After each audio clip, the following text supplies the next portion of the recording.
Nahagip ng aming CCTV ang asong ito. Nadala-dala niya ang kanyang anak na aso. Hindi niya alam kung saan niya isisilong ito.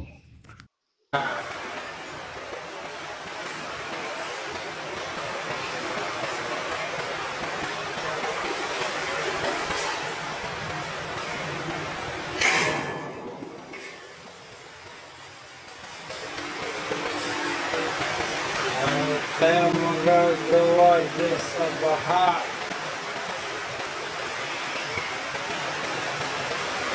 Huwag na naman.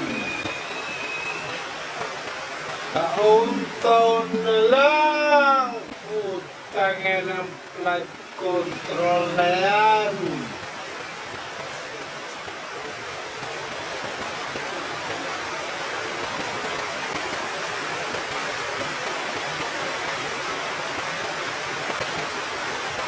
Kung hindi sana magnanakaw ang mga nanunungkulan natin iba